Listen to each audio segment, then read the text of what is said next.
Hey, Edgar community, welcome back to another How She Built This. And today we have an exciting guest, Judy, who is a wealth of knowledge in brand building and digital marketing and content strategy. So I'm going to pass it over to Judy to explain a little bit about who she is, what she does, and then we'll get into a little bit of a discussion about some cool tips that you can use in your own marketing. Judy, go right ahead. Well, hi, everyone. It's a great honor to be here and thrilled to be asked to speak to everyone. So thank you so much, and hopefully everyone's having a solid week and a decent week and staying safe. So my background has been always in brand marketing and content building, and it really is a thread of storytelling and really being authentic to yourself.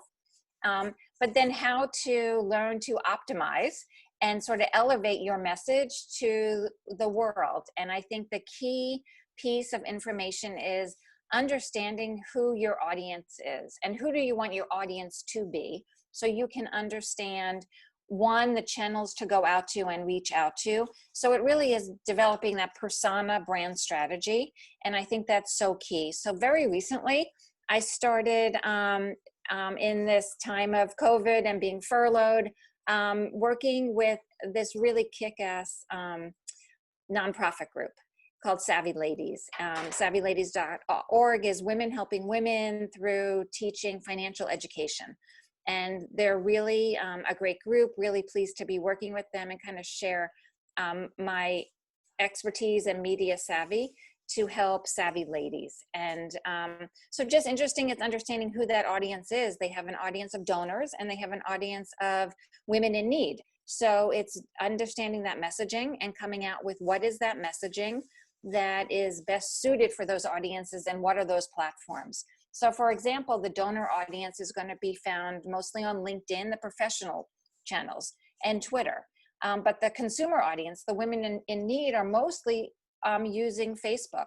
And it's also, of course, word of mouth and working with the right professionals to help their clients as well. So getting out that word. So it's devising an overarching campaign of financial empowerment and financial readiness to offer that message out. That's an overarching message, but then there's a message for the donor community, so they feel like they can give back. But then there's a message for the consumers because there's a helpline. So how to integrate that helpline into that messaging. So I think that's really important, is structuring. So you get your brand corporate message out, but then it is targeted to your individual persona audiences. And I think that's so important for anyone who is a professional at this point, an entrepreneur who is looking to build their own websites, build their own business as they're going from offline to online today, is understanding who that audience is they want to speak to and building their messaging effectively that way. Oh my gosh, I agree so much. And I love the illustration that can happen when you think about your personas as those donors versus the people in need, because not a lot of brands actually think like that. And even if you're not a nonprofit who's looking to get donations, you have people who are stakeholders or gatekeepers, right, who are going to be influencing other people who might purchase your product or service. So in any company or any business, I feel like you can take these concepts to heart and actually remember that social media has that network effect that works so well for making sure your message gets to the right people at the right time and moves them to action. So when you're crafting some of the content and messaging around these personas and making sure that you're talking to people on these networks in the way that's going to move them to action, do you find that there's any sort of creative content you're creating that works better than others? Or how do you actually develop like the medium and the words? Can you dive a little bit into those details for us, Judy? So I think it's important that you come up, it goes back to like the basics, really. Mm-hmm. So everything I think is eye candy in some essence, and you need great visuals. So you need to understand what people are wanting in that group. So is your audience more, do they prefer quotes? And how do you deliver quotes that could resonate with them and build that engagement? But it's also just not posting and showing, it's also asking questions and being important to them. So prompting answers from your audience. So you have that engagement with comments and sharing, which is very important. So it's not so important to look for this massive following, but an engaged following, because you want an engaged audience that is really your advocates and your proponents and that can share with you. So some of the things, across social media is, in any network, is build your network and build sort of a pod of like-minded people. And you can do that within LinkedIn, you can do that on Instagram, and it's just finding that right audience. Because if you are all similar, like-minded, say, women professionals on LinkedIn who are in financial services, you might want to help these other women, and that becomes a great opportunity for them to be a group to share your story and share your brand story. And I would say look for that group, and it comes down to, again, being personal. So don't just put it out there blankly, but invite people, message them, DM them, and talk to them that way. And it's a grassroots, really is. And we're seeing that in today's world, the grassroots is so important. And that's really how you have to build it. And that's what's really brand authentic. And I think that's so important, because if you find like-minded stakeholders in other sort of businesses, they're going to support your brand and you can support their brand. So just don't see it as a one-way street. It's a two-way street, so that you can like them, they can like you, you can comment on them, they can comment on you, and then all of your own fans from each other are going to share, and it multiplies. And I think that's so important. And again, it's defining that audience and making it important to you. You rather have 20 people that are most important and relevant to your brand than 2,000 that make no sense. Yeah, I agree with that so much. That social side of social media, making sure you're creating word of mouth marketing with a strong network of people and playing the long game. You never know how you can connect with someone online, and then months down the road, you might circle back around and they'll be able to help you. So utilizing this in a way that you're saying, hey, these are real people on the other side of the screen. So much of the time we forget that when we're looking at profiles, they stand for a real person. So you have to be likable, you have to be approachable, and you sometimes have to start the conversation. We scroll through social media so quickly on our phones that if there's not a call to action to actually do something, oftentimes, myself included, we're not going to do it. We need that reminder. And I think DMs are one of the strongest ways to do that. So much of the time people think, oh, that takes so long to do, and reach out and DM. Do you have any sort of suggestions for what kind of schedule or goals to set for yourself if you're just getting started with this DM sort of one-to-one communication on social media that you have found worked well for you?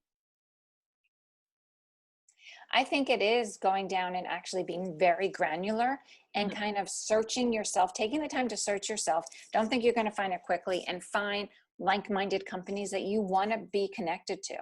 And going and finding, say, the top 25.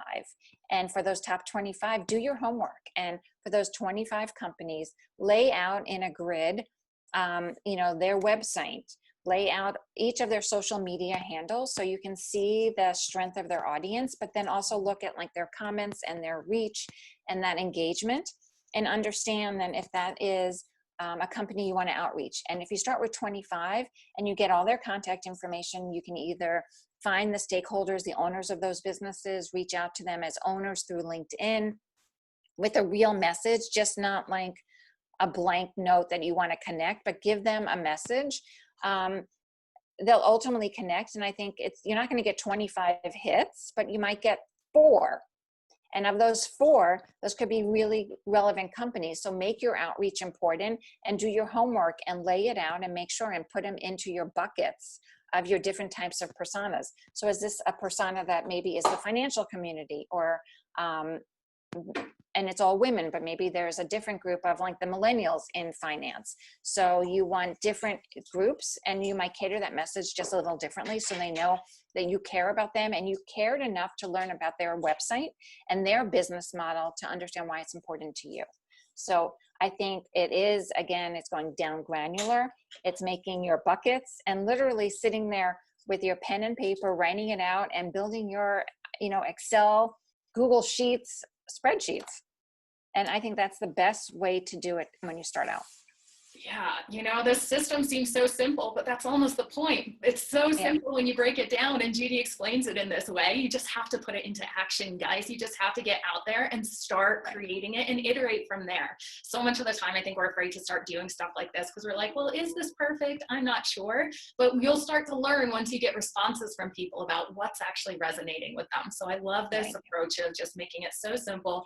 Do your homework, do your research. People want to know that you've taken the time to invest in them before they invest in you. And I think that goes for your followers, that goes for people you're trying to collaborate with. So much of the time that makes all the difference. So I love that idea. Cool. So when you are actually creating your status updates and getting them out on social media, I would love to hear a little bit about the systems you guys use in order to figure out, what times of day to reach people on what network, what's been working for your experimental mindset behind getting those systems all set up. Well, I think it's a lot different now that we've been, working from our kitchen tables and everyone's been in quarantine. I know the world is getting back, but here I sit still in New York and we're still here at our kitchen table working. Things are beginning to open up, but I think for the most part, that all got thrown out, and it's kind of rethinking what are the right times and just kind of looking, because there's no right time anymore. So, in the past, you could use tools such as like a Later or any of the Instagram tools, or you're in Facebook, look at the Facebook tools to see time of day.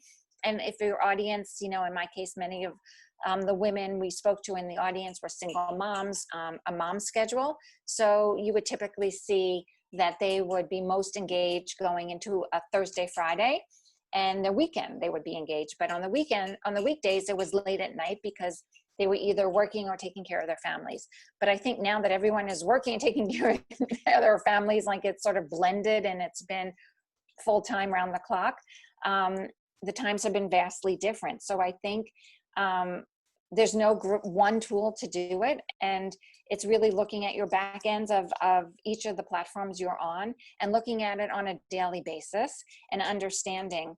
But there's also, it's not just posting once a week. It's looking and it's posting twice a day, and understanding what that audience is watching and seeing. So maybe a better post is at 6:30 and maybe you're posting at 6 p.m., but they're not looking at it until 6 a.m. the next morning.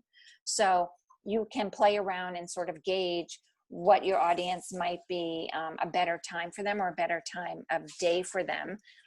But you have to know that audience. And I think it's a puzzle and it's a game, and you start placing it together and things will change. Summer could be different than January, February, March. So I think that changes drastically. Oh man, I feel like the theme of this conversation and the details that I'm really excited about you talking about here is how granular you have to get in all of these things to win. And sometimes you don't feel like putting in that work, but if you want to be a brand that stands out online, you have to get this specific. You have to know your audience persona to the deepest level of what they're doing at the end of their day to know what status update is really going to support them at that time, what type of update, what time it is. And these things change as this example Judy just said has gone on. Our lives 3 months ago were way different than they were now. So our social consumption habits are probably going to be different too. So if you haven't gone into your insights and seen how your actual audience has started to shift and consume differently, you're probably missing a huge opportunity, whether it's with the type of content you're creating or the times of day you're sending it out, in order to have your message get the biggest impact in the world, which is what it's all about. So I love that tip so much.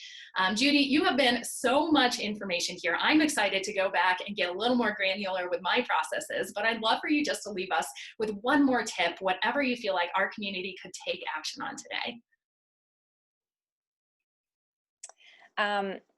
So I think my words of advice to everyone and words of wisdom to everyone is really take the time. And I've heard people say it's very tedious work, but it really pays off.